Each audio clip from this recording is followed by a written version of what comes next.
Hello aspirants. तो आज है हमारा चैलेंज डे नंबर 18 जो कि हमारा 50 डेज़ का है ना फॉर UPPCS प्री 2025। ओके, तो हमने ये थर्ड वीक है हमारा और इसमें हमने 18th डे है ना। हम पॉलिटी पढ़ रहे हैं फॉर 1 वीक। तो हमने अभी तक हिस्टोरिकल बैकग्राउंड के बारे में जाना कि कैसे कैसे कॉन्स्टिट्यूशन बना, एम.एन. रॉय ने फर्स्ट टाइम ये थॉट लाया था। देन कैसे जवाहरलाल नेहरू ने किस सपोर्ट ने फुल्ली डिमांड किया सारे लीडर्स, है ना, कांग्रेस, इंडियन कांग्रेस के। फिर उसके बाद कमेटीज़, कॉन्स्टिट्यूएंट असेंबली बनी, उसमें काफ़ी कमेटीज़ बनाई गई। कमेटीज़ में कौन कौन सा किसको किसको वो अधिकार दिया गया, डिपार्टमेंट अलोकेट किया गया ताकि लोग अच्छे से वर्क कर सकें, उस बैकग्राउंड के बारे में अच्छे से एनालिसिस कर सकें।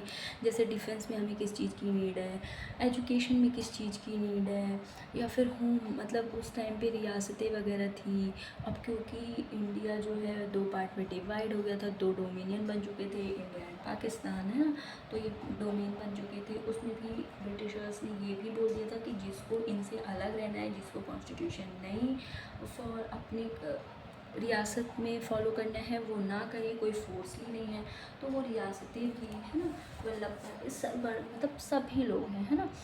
तो हमने अभी यहाँ तक ही जाना हिस्टोरिकल बैकग्राउंड। अब संविधान का निर्माण कैसे हुआ, तो एक कॉन्स्टिट्यूएंट असेंबली, मैंने आपको कुछ फैक्ट्स भी नोट कराए थे, है ना।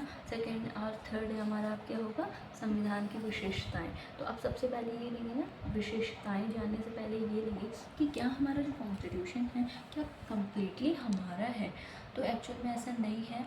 हम इंडियंस ने जो हमारे लीडर्स थे उन्होंने ये थॉट अच्छा था कि हम सभी कंट्री से जो भी उनकी अच्छी चीज़ें हैं, है ना। क्या होता है कि जब किसी चीज़ पे एक्सपेरिमेंट हो चुका होता है तो हमें प्रॉज एंड कॉन्स पता होते हैं, क्योंकि हमारी कंट्री इस कंडीशन में नहीं थी कि हम न्यू एक्सपेरिमेंट्स करते और उसको फिर अप्लाई करते, है ना, और प्रॉज एंड कॉन्स जो है वो फेस कर पाते। इतना स्ट्रॉन्ग कंडीशंस नहीं थे। तो हमने उस चीज़ को फॉलो किया जो हमारे कंट्रीज़ के लोकल लेवल के लिए बैकग्राउंड, लोकल बेस पे जितने लोग थे उसके लिए क्या इम्पोर्टेंट है और किस तरीके से वो हमारे इंडिया पे वर्क करेगा। क्योंकि हर कंडीशन जो है, हर कंडीशन हर कंट्री की सेम नहीं होती है, वो चैलेंजेस सेम नहीं होते। और वो जो अगर चैलेंजेस सेम हैं तो उन्हें टैकल करने का वे भी सबका अलग अलग होगा, है ना। तो इसीलिए हमें जो बेहतर लगा कंट्री से हमने उसे एक्सेप्ट किया। तो सबसे पहले क्या क्या सोर्सेज हैं मैं आपको वो नोट करा देती हूँ, है ना, उसको नोट कर लेंगे अपन। सबसे बड़ा पार्ट जो हमारे कॉन्स्टिट्यूशन में है वो 1935 से लिया गया, ठीक है। इसमें हमने संघीय तंत्र को एक्सेप्ट किया। अब आपको बता दूं, जैसे कि भारत क्या है, राज्यों का संघ है ना।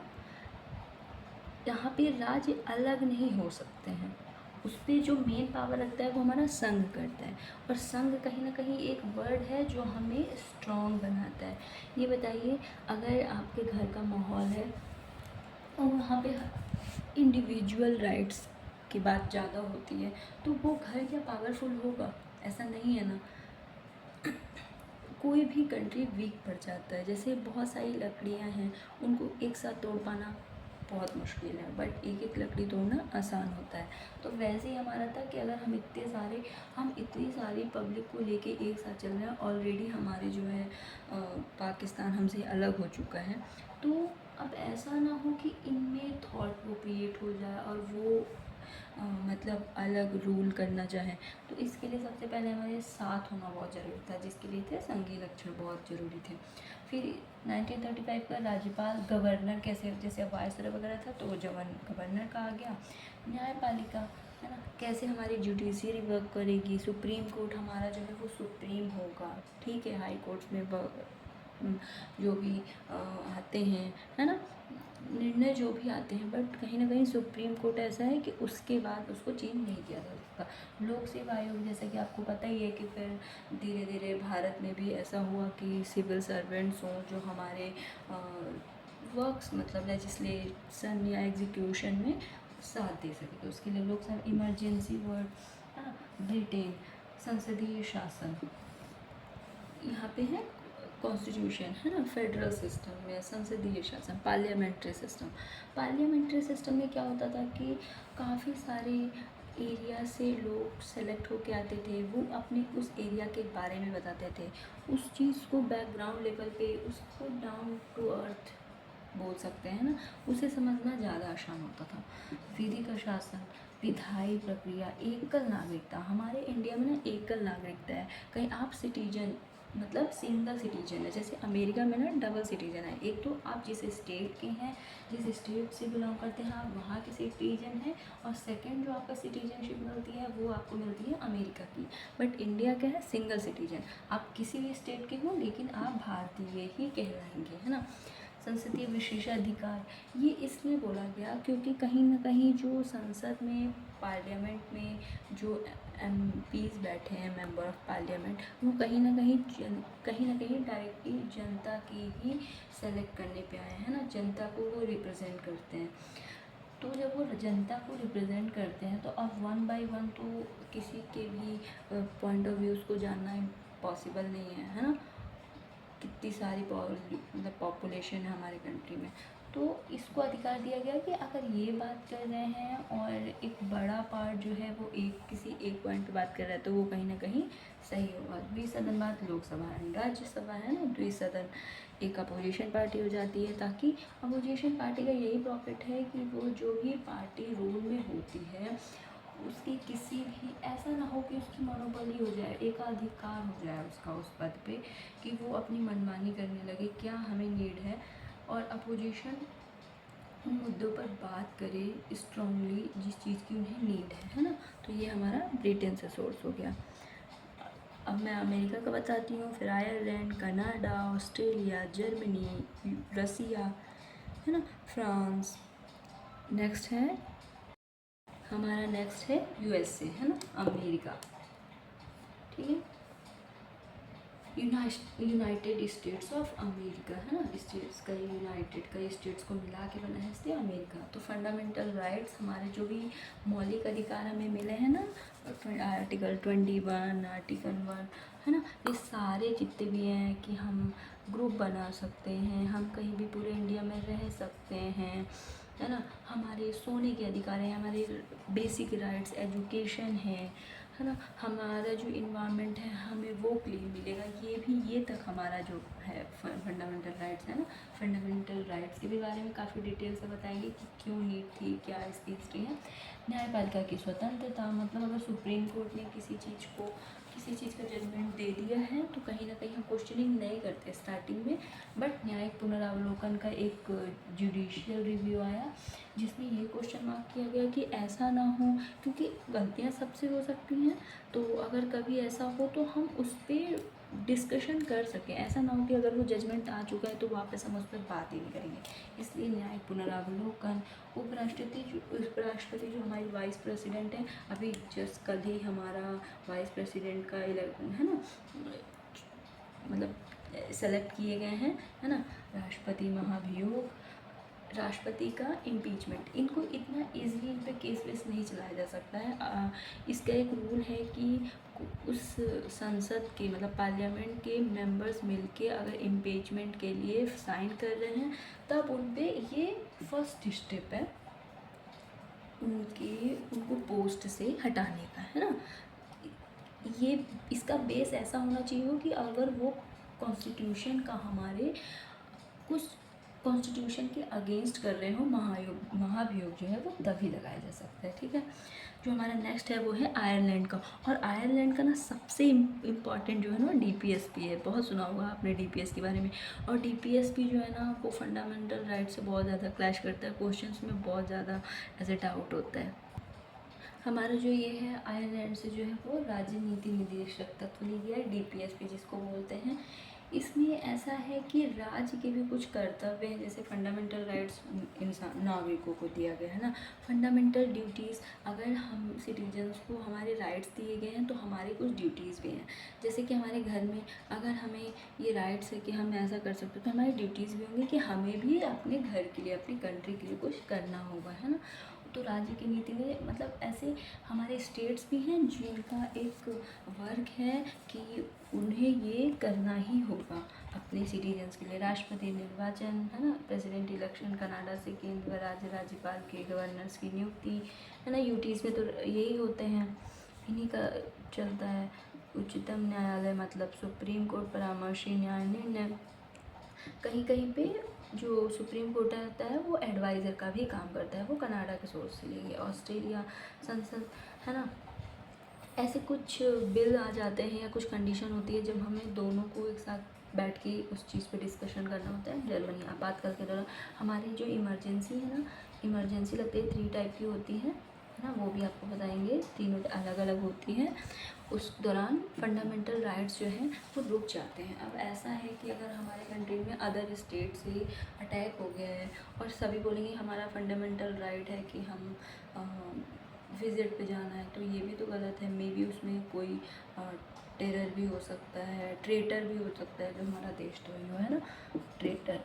तो इसीलिए फंडामेंटल राइट्स की भी नीड होती है। अब किसी का एजुकेशन है लेकिन हमारी कंडीशन या फ्लड वगैरह आया तो हम उनके राइट को कैसे फुलफिल कर पाएंगे, तो ये कहीं ना कहीं इस चीज़ के लिए है, ये नोट कर लीजिए। अब क्योंकि स्टार्टिंग में जो है जब हमने कॉन्स्टिट्यूशन को है ना अपने कंट्री में अलाउ किया था, स्टार्ट हुआ था जब, तो उसमें थे 395 आर्टिकल्स, 22 पार्ट्स एंड 8 शेड्यूल, मतलब है ना बस 22 भागों में विभाजित था, ठीक है। लेकिन क्योंकि सबको पता है कि जैसे टाइम चेंज होता है, चीज़ों का पर्सपेक्टिव बदलता है, उस चीज़ की नीड होती है, और प्रकृति परिवर्तन ही प्रकृति का नियम है। तो जब हमारे नेचर ने ये देख कर रखा है कि चेंजेज इज़ कंपल्सरी, सो हमें भी ये चीज़ पता थी। तो हमारा जो कॉन्स्टिट्यूशन में है, अगर वो बेसिक राइट्स को जो है, बेसिक पॉइंट्स को अगर वो निगलेक्ट ना करे तो अमेंडमेंट करके चेंजेस किए जा सकते हैं ना। अमेंडमेंट की बात हमारे यहाँ की गई, इसके बारे में भी डिटेल से बात करेंगे। अमेंडमेंट के थ्रू हम इसमें चेंजेस कर सकते हैं। केशवानंद भारती केस में ये चीज़ हुई थी, है ना। तो अब हमारे जो है एक प्रियम्बल है, स्टार्टिंग में नहीं था, अब एक प्रियम्बल है, 470 आर्टिकल्स हो चुके हैं, 25 पार्ट्स में डिवाइड हो चुका है, 12 शेड्यूल्स है ना।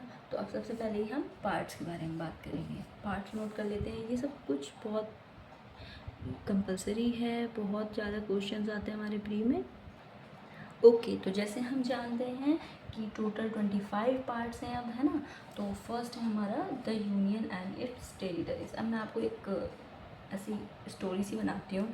ये बताइए, जब हमारा एक डोमिनियन बन गया तो सबको पता है कि पूरी कंट्री को रन करना किसी एक पर्सन से बिल्कुल भी पॉसिबल नहीं। और आज की आप कंडीशंस देख रहे हैं ना, वेस्ट बंगाल में क्या चल रहा है, मतलब कहीं पे माइनॉरिटी क्या काम कर रही है, असम में देख लीजिए, है ना, उत्तराखंड साइड देख लीजिए, कश्मीर में देख लीजिए, पंजाब की कंडीशन, मतलब पूरे इंडिया में इस समय कहीं पे फ्लड का प्रॉब्लम है, कहीं पे एंटर कर रहे हैं, है ना, कहीं पे कश्मीरी मतलब टेररिस्ट का प्रॉब्लम है, कहीं पे ड्रॉट हो जा रहा है, कहीं पे फ्लड हो जा रहा है, कितनी सारी कंडीशन है। लेकिन ये बताइए, कोई एक पर्सन होता तो वो क्या सब कुछ मैनेज कर पाता? नहीं। लेकिन वो क्योंकि अलग अलग स्टेट्स में डिवाइड है, हर जगह पे रूल करने के लिए एक पोजीशन बना हुआ है, उसमें मेंबर ऑफ पार्लियामेंट, उसमें मेंबर्स सेलेक्ट होके आते हैं, जो हमारी जो पब्लिक सेलेक्ट करती है, ठीक है।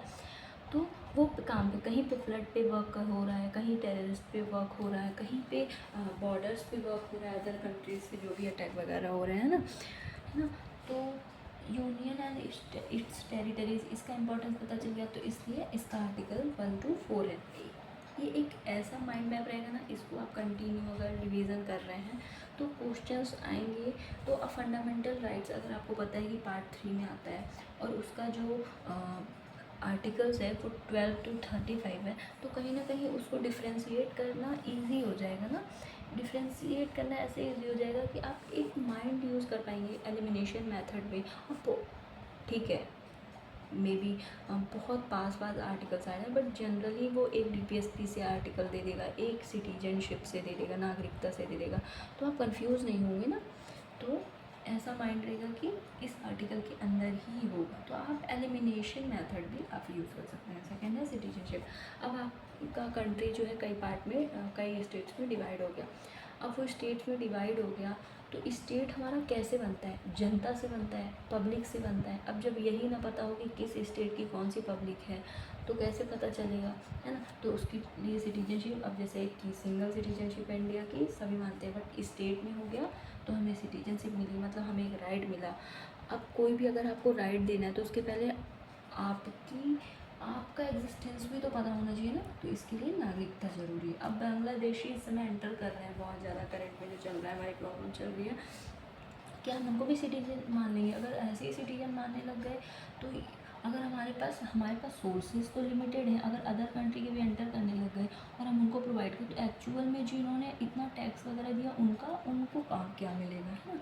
तो कहीं ना कहीं सिटीजनशिप देने से वो आइडेंटिफाई होते हैं। थर्ड, अब कोई भी सिटीजन है ना, आपका घर है, ठीक है, आप समझ लीजिए एक वो आपका घर हो गया, टेरिटरी होगी, उसकी आप मेंबर हैं, सिटीजन है। अब आपको बेसिक राइट्स ही ना मिले, अब आपको प्यास लगी है लेकिन वहाँ पे एक रूल चलता हो कि नहीं, पानी मैं जब बोलूँगा तब पानी पिया जाएगा, तो ये तो बिल्कुल भी पॉसिबल नहीं। कुछ तो ऐसे राइट्स हैं, वो आपको वॉशरूम जाना है, आपको पानी पीना है, आपको भूख लगी है, तो आप क्या वेट करेंगे कि कोई आपको अलाउ करे तब? ये तो कंट्रोल नहीं है, ये तो नेचुरल है ना? तो फंडामेंटल राइट ज़रूरी है, तो इसलिए सिटीजनशिप को ये दिया गया। डीपीएसपी, अब क्योंकि ऐसा ना हो कि आपको राइट्स दे दिया गया तो आप मनमाने ही कुछ भी कर रहे हैं, है ना? तो उसके लिए हमारे स्टेट्स को भी राज्य के नीति निर्देशक तत्व, राज्य को एक ऐसा, जैसे हमारा कॉन्स्टिट्यूशन है वैसे ही राज्य को भी एक ऐसा कुछ रूल्स दे दिए जाते हैं जिनके बेस पे उनको चलना होता है। ये गांधीयन थॉट्स भी हैं कि गांधी जी हमारे क्या सोचते थे। सोशलिज्म भी है कि समाजवाद के अकॉर्डिंग क्या सही है क्या गलत है। हर बार ऐसा नहीं है कि जो समाज कह रहा है वो चीज़ें फॉलो करके ही खुशियाँ, नहीं, ऐसा नहीं है, इंडिविजुअल, है ना? तो सबका विकास होना चाहिए, तो डीपीएसपी। फिर फंडामेंटल ड्यूटीज़, अब ऐसा नहीं है कि सिटीजन्स को सिर्फ फंडामेंटल राइट्स मिल गए, अब वो कुछ ड्यूटी ही फॉलो नहीं कर रहे हैं, मतलब उनके फंडामेंटल राइट्स हैं कि वो एजुकेशन लें, बट उनकी फंडामेंटल ड्यूटीज़ भी होना चाहिए कि जिस स्कूल में वो पढ़ाई कर रहे हैं वहाँ की सफाई देखें। ठीक है, वो पूरी सफाई नहीं करने लगेंगे, बट उनकी एक ड्यूटी बनती है कि हमारा इन्वायरमेंट अच्छा हो, है ना? तो ये हमारे फंडामेंटल ड्यूटीज़ में इसके आर्टिकल है 50। ये ए इसलिए है क्योंकि ये बाद में ऐड किया गया है ना, जब आपको अमेंडमेंट बताएंगे कैसे, है ना, वो सारी स्टोरी बताएंगे। फिर नेक्स्ट है 5। हमारा जो नेक्स्ट है वो है द यूनियन। अब हमारे सिटीजन से फंडामेंटल ड्यूटीज़ भी हो गई, अब हम सबको मिला के एक यूनियन बनते हैं, एक संघ बनते हैं। उस संघ में क्या क्या आ जाता है? हमारा जुडिशरी आ जाता है, पार्लियामेंट आ जाता है, हमारे प्रेसिडेंट की पावर्स आ जाती हैं, है, जुडिशियल आ जाता है, और काग आ जाता है, मतलब कंट्रोलर एंड ऑडिटर जनरल, जो हमारे गवर्नमेंट पे नज़र रखता है कि उसको क्या वर्क करना चाहिए, लेकिन एडवाइजरी होता है, बट उसको क्या वर्क करना चाहिए। ऐसा ना हो कि वो अपने अपने तरीके से अपने मनमाने में कुछ भी करे। द स्टेट्स, है ना? तो अब जैसे यूनियन में होता है वैसे स्टेट्स में हो जाएगा, स्टेट्स की जुडिशरी हो जाएगी। जैसे पार्लियामेंट होता है वैसे स्टेट का हमारा जो सिस्टम हो जाएगा, राज्यपाल गवर्नर हो जाएंगे, है ना? हाई कोर्ट हो जाएगा, और उसके अंडर में जो भी होंगे, है ना? फिर हमारा संघ राज्य क्षेत्र, यूनियन टेरिटरीज़। आपको पता है यूटीज़ है इंडिया में, है ना? 28 स्टेट्स हैं और एक यूटीज़ है, जिसमें चंडीगढ़, दिल्ली, दमन एंड दीव, लक्षद्वीप, ये ऐसे एरिया हैं जो बहुत इम्पॉर्टेंट है फॉर कंट्री, जहाँ से उनको एक कहीं तो ट्राइबल्स एरिया है ना, जिनको इंडिया ऐसा मानता है कि जो हमारे बेसिक कल्चर रही हैं वो कहीं ना कहीं मॉडर्नाइजेशन की वजह से या वेस्टर्नाइजेशन की वजह से बहुत ज़्यादा इफेक्ट हो रही है। और अगर हमने अपने कल्चर को ही छोड़ दिया तो हम कैसे रिप्रेजेंट करेंगे खुद को कि हम आपसे अलग हैं, है ना? तो उसको भी पैम्पर करने या उसको सिक्योर करने के लिए ये सब कुछ बनाया गया था, ठीक है? तब पंचायत, अब क्योंकि जो स्टेट गवर्नमेंट है वो भी जीरो तक तो पहुंच नहीं पाएगी, तो पंचायत होगा जो बेसिक लेवल पे गांव-गांव में उनको जो भी जुडिशियल रिव्यू, मतलब जो भी न्याय चाहिए होगा, है ना, ये सब करने के लिए, इजी करने के लिए था। फिर नगर पालिका, जो डेवलपमेंट्स होंगे वो कैसे होंगे वो बनाने के लिए, नेक्स्ट पार्ट है, ये आर्टिकल्स हैं जिसमें 10 में आता है शेड्यूल एंड ट्राइबल एरियाज, है ना। 10th में जो आता है क्या हो गया, अनुसूचित और जनजातीय क्षेत्र। आर्टिकल है 244 टू 244A ना, बोलती जाऊँगी तो आप नोट करते जाएंगे। Relation between union and states, मतलब संघ और राज्यों के बीच संबंध। अब ऐसा ना हो कि संघ जो है वो अलग जा रहा है, स्टेट्स अपने अलग जा रहे हैं, है ना। हमें कहीं ना कहीं स्ट्रेंथ बननी है, तो हमें साथ मिलकर करना, हम काम करने के लिए डिसेंट्रलाइजेशन कर रहे हैं, बट हम होने एक स्ट्रेंथ चाहिए, है ना। 245 to 263 finance, property, contracts, trade, commerce with territories, संघ व राज्य के अधीन क्षेत्र एंड ट्रिब्यूनल्स। क्या हो जाएगा, अधिकरण जो डिवाइड करके काम करती है ना। फिर नेक्स्ट है 15th, ये हो गया हमारा इलेक्शन, जो कि सेंटर में और स्टेट्स में होता है, पीएम के लिए, सीएम वगैरह के लिए। Article T24 to 329 special provision related certain classes, जो कुछ इंपॉर्टेंट क्लासेस हैं, है ना, सर्टेन क्लासेस का हो जाएगा। फिर हमारा ऑफिशियल लैंग्वेज राजभाषा 343 टू 351। इमरजेंसी जो आपातकाल है वो हो जाएगा 352 टू 360। एंड अमेंडमेंट्स है 368। हमारा ये 20 हो गया।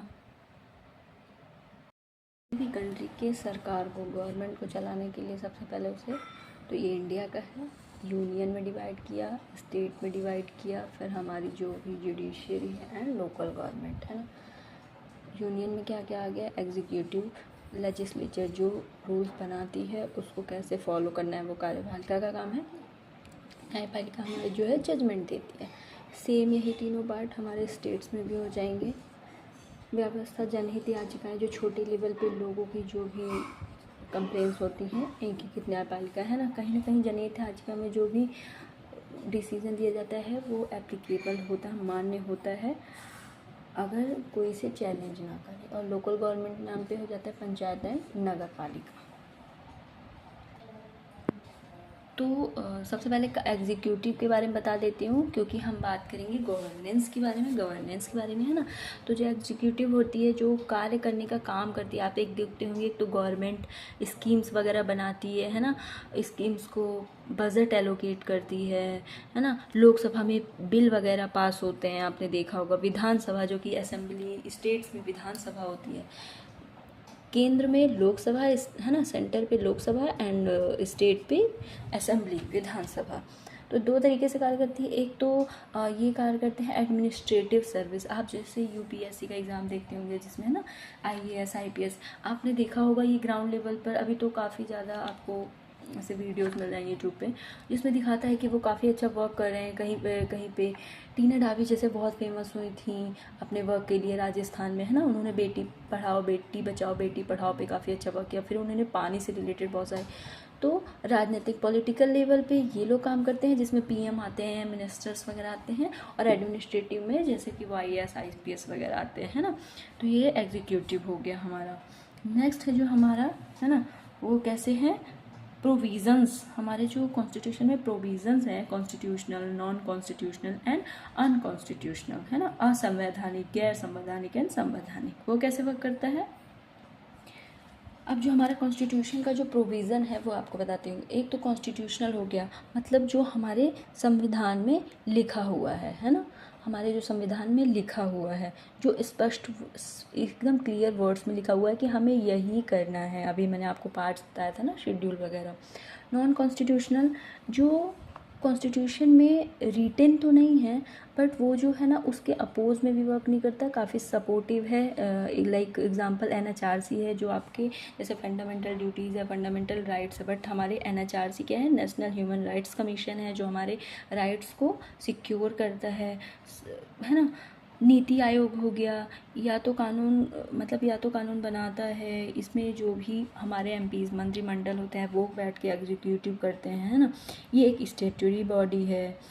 वीमेन कमीशन हो गया, है ना, ये सब आ गए आपके। राष्ट्रीय विकास परिषद, ये सब आपके नॉन कॉन्स्टिट्यूशनल में हो गए। अनकॉन्स्टिट्यूशनल में जो संविधान में वर्णित नहीं है, मतलब रिटेन नहीं है, और जो कॉन्स्टिट्यूशन के अगेंस्ट में है, इनको फॉलो नहीं किया जाता। ये बिल्स वगैरह अगर बन रहे हैं लेकिन उनको देख रहा है कि अनकॉन्स्टिट्यूशनल है, तो बिल्कुल भी फॉलो नहीं किया जाएगा, है ना। ये 3 टाइप के आपके प्रोविजंस हो गए। मैं इसी में कुछ चीज़ें बोलती हूँ जो आप नोट कर लीजिए, है ना। जो पार्ट 4 है, सरकार को क्या करना चाहिए, पार्ट, है ना, उसका जो पार्ट है और क्या नहीं करना चाहिए, हमें ये बताता है कौन कौन सी कंडीशंस होंगी, कौन कौन सी कंडीशंस नहीं होंगी, है ना। हमें ये सब कुछ बताता है। अब मैं कुछ बोल रही हूँ वो आप नोट कर लीजिए। संविधान की जो है वो सर्वोच्च विधि है, मतलब सुप्रीम लॉ है, जो गवर्नमेंट के विभिन्न पार्ट्स को, जो डिफरेंट डिफरेंट पार्ट्स हैं उनके बारे में बताती है। इसके थ्रू जो है गवर्नमेंट हमारा सेलेक्ट होता है, वो एग्जीक्यूट करता है ना। और जो भी हमारे कॉन्स्टिट्यूशन को के अगेंस्ट में जाता है, उसके अगेंस्ट जो है लॉज बने हैं, रूल्स बने हैं, जिन्हें फॉलो किया जाता है ना। संविधान देश की प्राथमिक व मूलभूत विधि कहलाती है। संविधान के अतिरिक्त देश में प्रचलित अन्य विधियाँ द्वितीय, मतलब कॉन्स्टिट्यूशन से ऊपर कुछ भी नहीं है। इसमें क्या बता रहा है कि हमारे जो कॉन्स्टिट्यूशन से ऊपर कुछ भी नहीं है।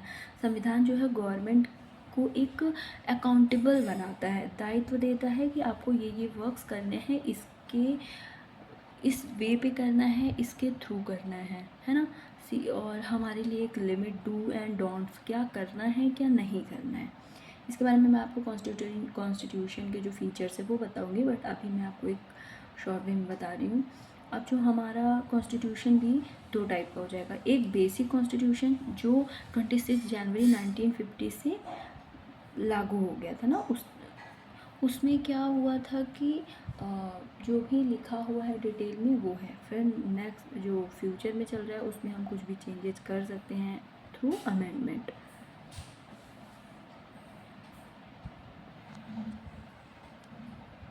Okay, for today, thank you so much.